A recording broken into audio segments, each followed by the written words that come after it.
Welcome APDSC मनोविज्ञान हिंदी तेलुगु अनुवाद साइकालजी bits Hindi Telugu अनुवादमु अभिवृद्धि व विकास कब से आरंभ होती हैं अभिवृद्धि मरि विकासम एप्पुडु నుండి ఆరంభమవుతుంది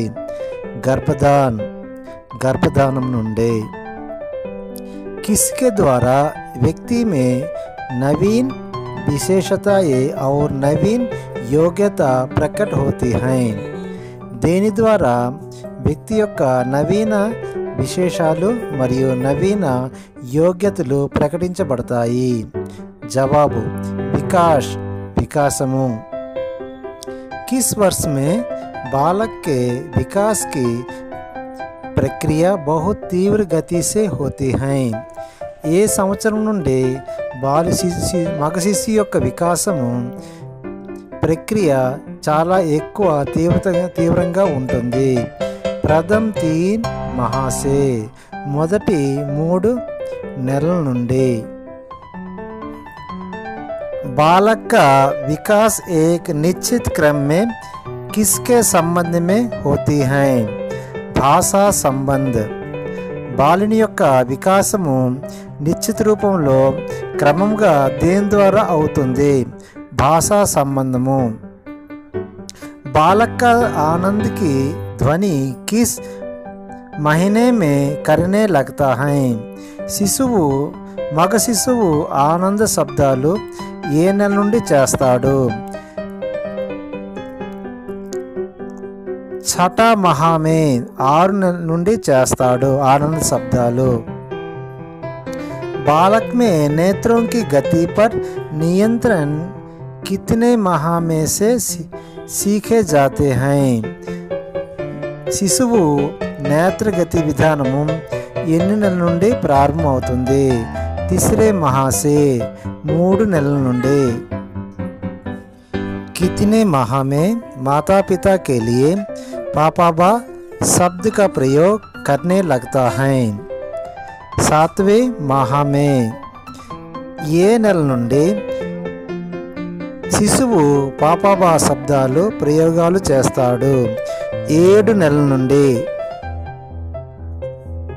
बालक में विकास की दिशा कैसा होता है శిశువులో వికాస దశ ఎలా ఉంటుంది सिर से पैर तक तल నుండి కాళ్ళ వరకు ఉంటుంది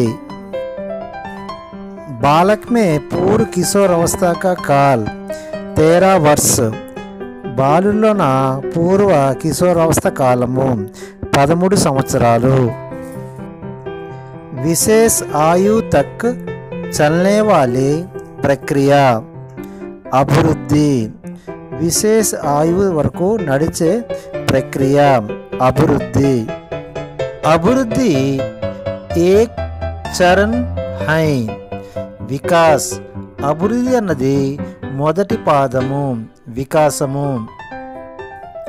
आकस्मिक परिवर्तन पर विश्वास ना देने वाले सिद्धांत क्या हैं निरंतर विकास का सिद्धांत आकस्मिक परिवर्तन మీద విశ్వాసం లేని సిద్ధాంతం ఏమిటంటే నిరంతర విశ్వాస సిద్ధాంతము అంటారు 3 वर्ष के बाद बालक का विकास प्रक्रिया कैसे होता है मंदगति 3 సంవత్సరాల తర్వాత శిశువు యొక్క వికాసము ప్రక్రియ ఎలా ఉంటుంది నెమ్మదిగా ఉంటుంది जन्म के समय शिशु क्या जानता है रोना పుట్టినప్పుడు పిల్లవాడు మొట్టమొదటిసారిగా ఏమి తెలుసుకుంటాడు ఏడవడము शिशु अपने जन्म के प्रथम सप्ताह में सिर अंग पर नियंत्रण शक्ति होता है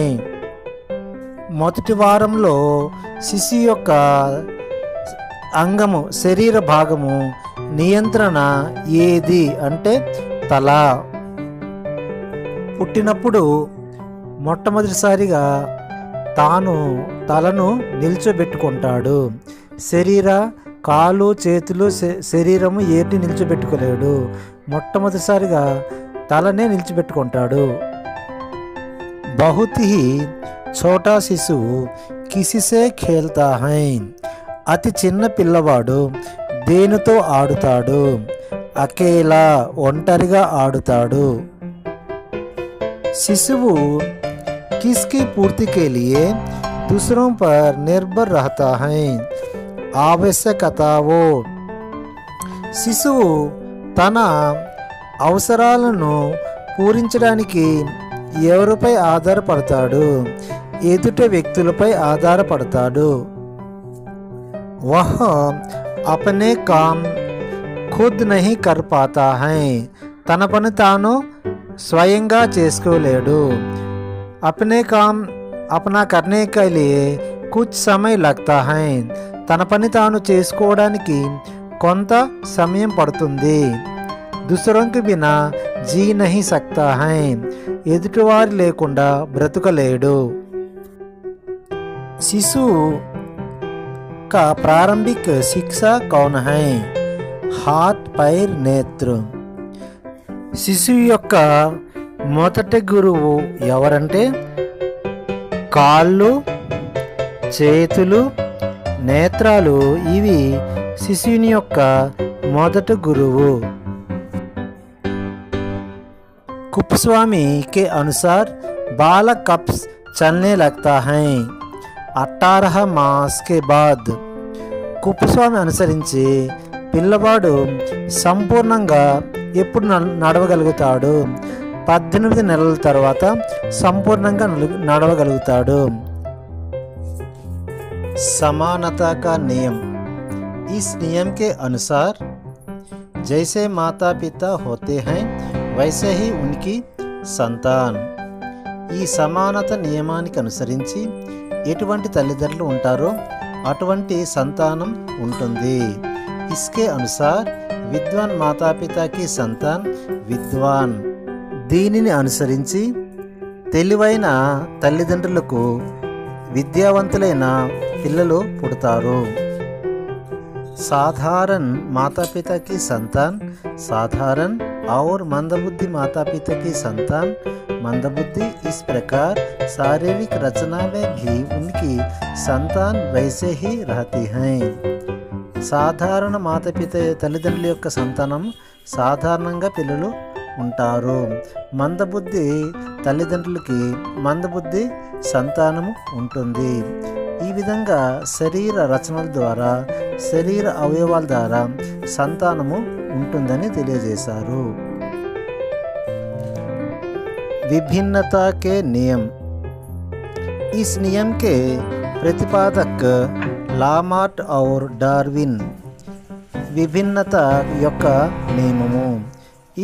ఈ నియమం యొక్క ప్రతిపాదకులు లామార్క్ మరియు డార్విన్ అనే శాస్త్రవేత్తలు తెలియజేశారు. इस नियम के अनुसार बालक अपने माता पिता के समान ना होकर उनके भिन्न रहते हैं. ఈ నియమానికి అనుసరించి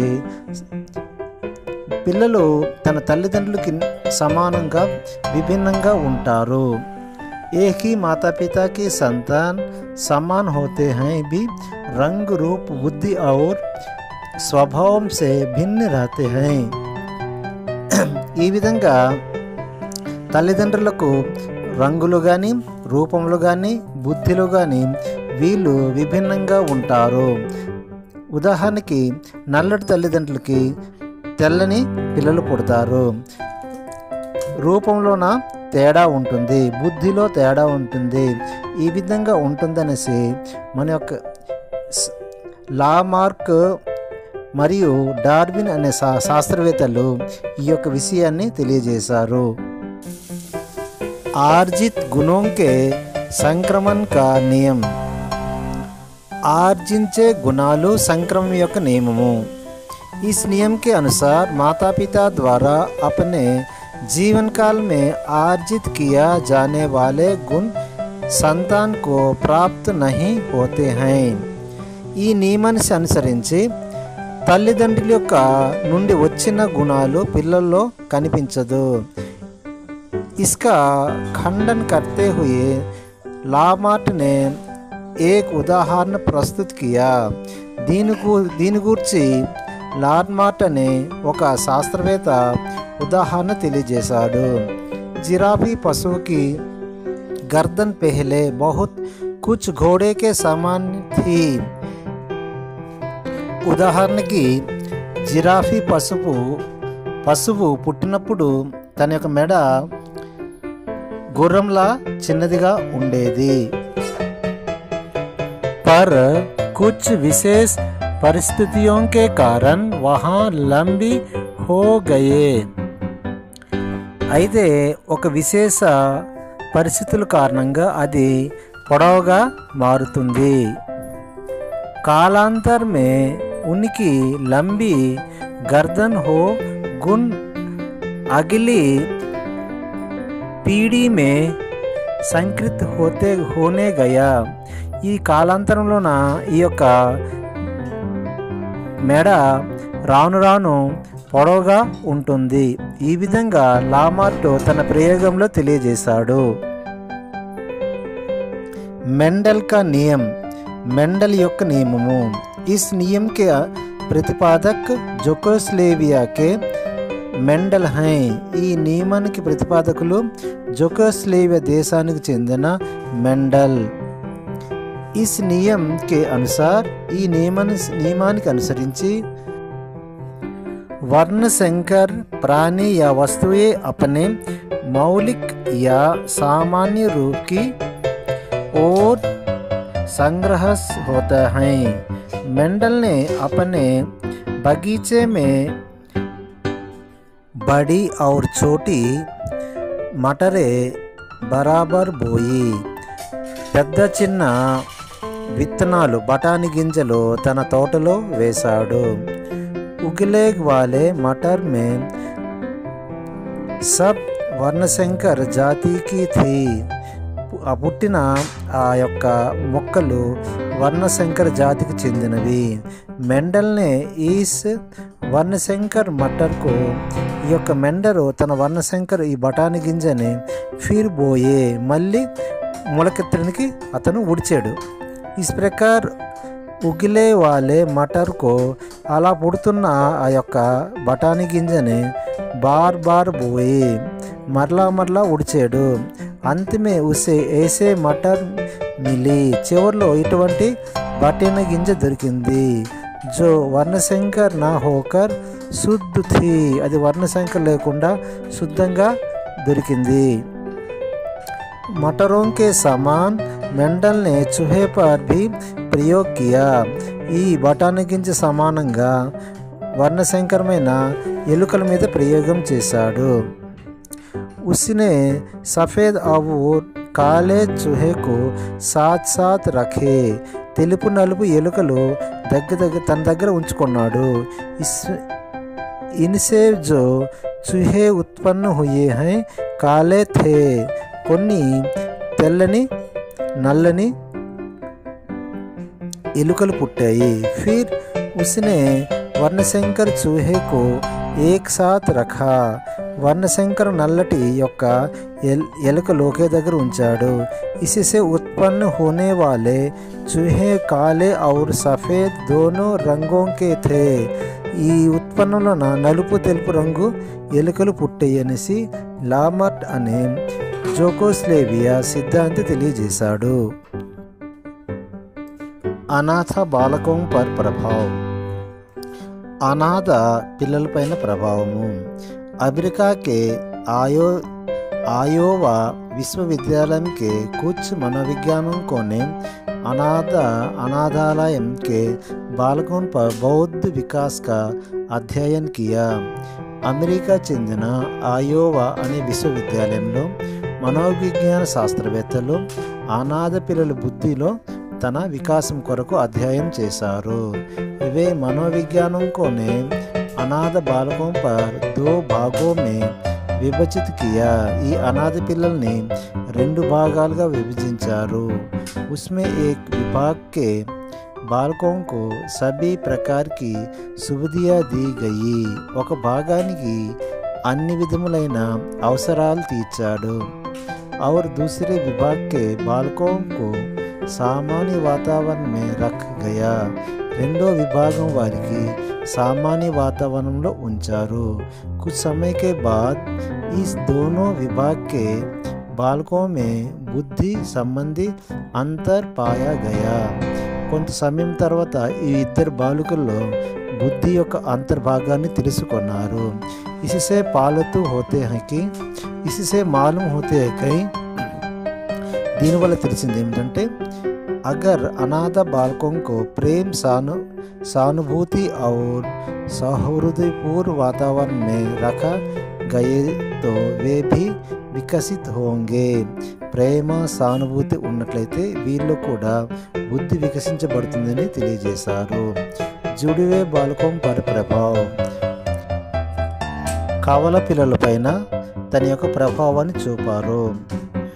న్యూమैन, फ्रीमैन और हर्लजिंगन ने भी जुड़वे बालकों पर अध्ययन किया। న్యూమెన్, ఫ్రీమెన్ మరియు హాల్జింగన్ అనే శాస్త్రవేత్తలు కవల పిల్లల కోసం ప్రయోగం చేశారు। उन्होंने जुड़वे बालकों को विभिन्न वातावरण में पाला रखा है। ఈ కవల పిల్లలకు విభిన్నమైన వాతావరణంలో పెంచారు। कुछ समय बाद उनमें अंतर दिखाई दिया। इस प्रकार के द्वारा उन्होंने कहा कि शारीरिक रूप में समान होने वाले जुड़वे बालक विभिन्न वातावरण में पाले के कारण उनमें अंतर दिखाई देता है। शरीर అవయవాలతో పాటు విభిన్నమైన వాతావరణ మార్పులు వీరిలో ఉంటుంది। బాలకోं के व्यक्तिगत पर प्रभाव, పిల్లల్లో వ్యక్తిగతమైన ప్రభావం ఉంటుంది। व्यक्तिगत पर वातावरण स्वावलंबी अध्ययन मूल ने किया। स्वावलंबी अध्ययन मूलाన్ని ఇల్లు తెలియజేశారు। इन 1921 में कमला और अमला नामक दो लड़कियों पर प्रयोग हुआ। कमला अमला अने इద్దరు పిల్లల మీద ప్రయోగించబడింది। उन दोनों का जंगल में पाले जाने वाले कारण दोनों जंगल में పశువు के समान थी। వీళ్ళని అడవిలో పెంచడం వల్ల వీళ్ళు పశువులాగా వ్యవహరించేవారు। पैरों के सहारे चलने लगे, కాలు చేతితో నడిచేవారు। और वे समान कच्चे मांस खाते थे, వాళ్ళు సమానంగా పచ్చి మాంసం తినేవారు। कुछ समय बाद कमला और कुछ वातावरण में रखकर सुधारने का प्रयोग किया। ఈ కమల అనే వారిని సమాజ వాతావరణం నుంచి దాన్ని సరిచేశారు। लेकिन उन सुधारने में काफ़ी समय लगा, దీన్ని సరిచేయడానికి చాలా టైం తీసుకుంది। शैशवावस्था की विशेषताएं, शारीरिक विकास, शिशु की शरीर वृद्धि तीव्र गति से होते हैं। शिशु యొక్క శారీరక వృద్ధి తీవ్రంగా ఉంటుంది। शिशु के प्रथम 2-3 वर्षों में भार तथा लंबाई में विकास होता है। మొదటి 2-3 సంవత్సరంలో బరువు పొడవు వికసించబడుతుంది తీవ్రంగా। उनकी विकास एक क्रमित गति से होती है। ఈ యొక్క వికాసం అనేది ఒక పద్ధతిలో ఉంటుంది। మానసిక క్రియాయే, మానసిక క్రియలు, शिशु में 2 वर्षों की आयु से मानसिक क्रियाएं विकसित होती हैं। 2 సంవత్సరాల ఆయు నుండి మానసిక క్రియలు వస్తుంది। उसकी मानसिक क्रियाएं जैसे अवधान, ध्यान, स्मृति, कल्पना और संवेदन आदि में पर्याप्त तीव्रता होती हैं। దీని యొక్క మానసిక క్రియలు మొదలైనవి అవధానము, స్మృతి, కల్పన, సంవేదాలు ఉంటాయి। 3 वर्ष की अवधि से उनके शारीरिक मानसिक क्रियाएं संकृत होती हैं। 3 సంవత్సరాల పిల్లల్లోన శారీరక అవయవాల యొక్క సంకృతం అవుతుంది। असहाय और दूसरों पर निर्भर అసహాయము మరియు ఎదుటి మనిషి మీద ఆధారము శిశువు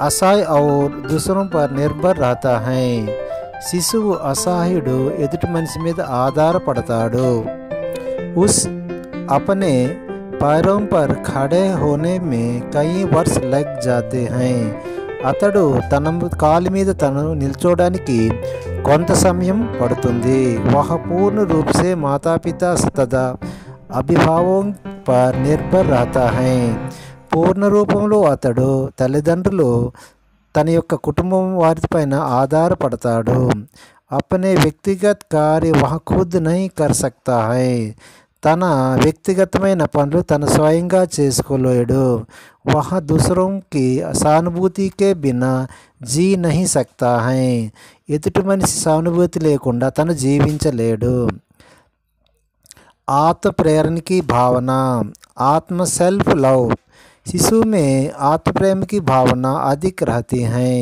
శిశువులో ఆత్మ ప్రేరణ భావన అనేది ఎక్కువగా ఉంటుంది वह माता पिता का प्रेम हमेशा पाना चाहता है అతడు తల్లిదండ్రుల ప్రేమ ఎల్లప్పుడూ కోరుకుంటాడు उसके प्रेम का विभाजन नहीं पाते हैं తన ప్రేమను విడిగొట్టుకోవడానికి ఇష్టపెట్టుకోడు अगर परिवार में दूसरे बच्चा आ जाते हैं तो उसे अच्छा नहीं लगता తన కుటుంబంలోన వేరే పిల్లడు వచ్చినట్లయితే అతనికి ఇష్టం ఉండదు పశుతా వ్యవహార్ పశువు యొక్క వ్యవహారము శిశువు మే పశువుతా వ్యవహార్ పాయా జాతా హై శిశువు పశువుతా వ్యవహారము ఉంటుంది రూసోనే ఉసే జంగలి మానా హై రూషో అనే శాస్త్రవేత్త వీళ్ళని అడవి జంతువుగా అన్నాడు శిశువు కా సారా వ్యవహార్ మనిషికే भी భాంతి नहीं रहती है